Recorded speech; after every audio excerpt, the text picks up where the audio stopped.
장애인 문화복지신문 제341호 제8면 기사입니다. 부천시 복지택시 요금체계 개편, 교통약자 이동권 확대. 부천시 복지택시 요금체계가 오는 8월 1일 교통약자 이동권 확대를 위해 개편된다. 부천도시공사 사장 직무대행 김창형은 지난 5월 25일 개최된 2022년 제1회 부천시 교통약자 이동 편의 증진위원회의 결정에 따라 장애인 복지택시 기본 및 추가거리 요금체계를 변경한다고 밝혔다. 주요 변경사항을 보면 기본요금 2km 10km 및 추가요금 1km 5km 적용 거리를 대폭 늘리고 기존에는 시내와 시외를 구분하여 부과하던 방식을 통합함으로써 단순화했다. 공사는 기존 이용 고객들의 평균 이용거리를 적용할 경우 이용요금 인하 효과가 나타나 교통약자의 경제적 부담 경감과 생활권 확대로 사회참여 활성화에 크게 기여할 것으로 기대한다고 전했다. 김창형 사장 직무대행은 앞으로도 고객의 요구를 반영하는 업무 개선과 유관기관 단체와의 지속적인 협의 등을 통하여 복지택시를 이용하는 교통약자의 안전하고 편리한 이동권 보장 및 사회참여 확대를 위한 교통복지정책 추진에 최선을 다할 것이라고 덧붙였다. 부천FC 1995 장애인과 비장애인이 함께 어우러지는 통합축구팀 선수 모집. 축구로 하나 되는 아름다움. 부천FC 1995 이하 부천 가 통합축구팀 선수를 모집한다. 통합축구팀은 장애인과 비장애인 선수가 파트너를 이뤄 함께 뛰는 팀이다. 부천 통합축구팀은 장애인 선수 10명과 비장애인 선수 10명으로 구성되며 5회의 공식 훈련을 진행할 예정이다.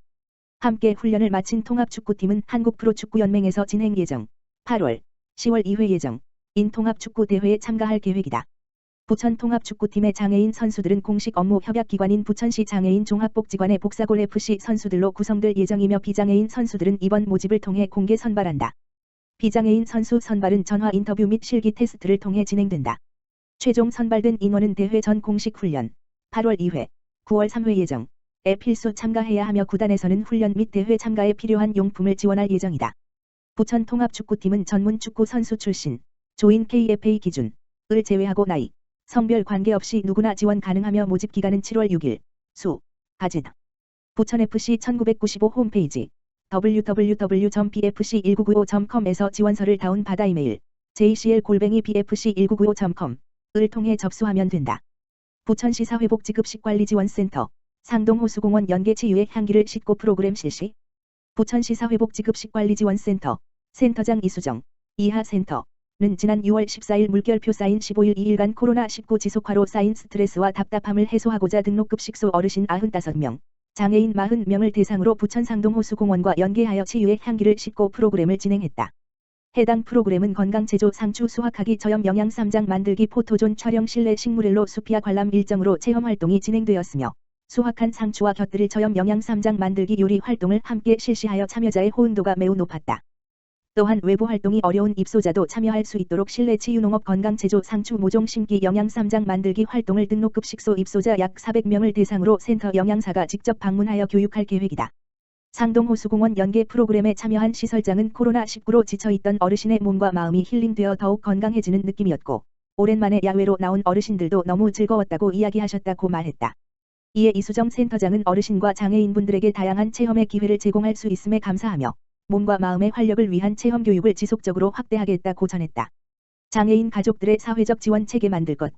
이재준 수원특례시장 당선인은 최근 발달장애인 가족들의 극단적인 선택을 하는 안타까운 사건들이 이어지자 이 같은 비극이 되풀이되지 않도록 복지 사각지대에 놓인 발달 중증 장애인을 위한 종합 대책을 추진하겠다고 약속했다.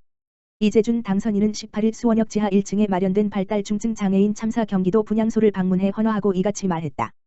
헌화 후에는 발달장애인 부모연대를 위로하며 수원시 전체 장애인 수는 4만여 명이며 발달장애인 수는 4,200여 명이라며 이들과 가족 모두가 수원특례시에서 차별 없이 행복할 수 있도록 하는 것이 수원특례시장의 역할이라고 말했다. 앞서 이 당선인은 발달장애인 직업훈련기관, 장애인 전문 다목적 체육관 설립과 신규 공공청사의 무장애 디자인, 유니버설 디자인, 의무화를 공약으로 밝힌 바 있다. 지난 4월 20일에도 이 당선인은 한국장애인 부모회 수원지부 발달장애인 정책발전위원회 발족식에 참석해 발달장애인에 대한 종합대책안을 추진하겠다고 했다. 또 이 자리에서 장애인 부모회 회원들이 요청한 최중증 발달장애인 전용시설 확보 운영, 직업재활시설 참여 확대, 노년, 43세 이상, 주간보호시설 운영 등을 검토해 정책에 반영할 계획이라고 밝혔다. 한편, 최근 발달장애인 가족들의 극단적인 선택이 이어지고 있다. 지난달 서울 성동구에서는 40대 여성과 6세 발달장애인 아들이 추락해 숨진 채 발견됐다. 지난 3일에는 경기 안산에서 홀로 20대 발달장애인 형제를 키워온 60대 남성이 극단적인 선택을 했다. 지난 3월 수원에서는 생활고에 시달리던 어머니가 8세 발달장애 아들을 살해하는 비극이 일어났다. 같은 달 시흥에서도 암투병 중인 어머니가 20대 발달장애 딸을 살해한 후 극단적 선택을 시도했다.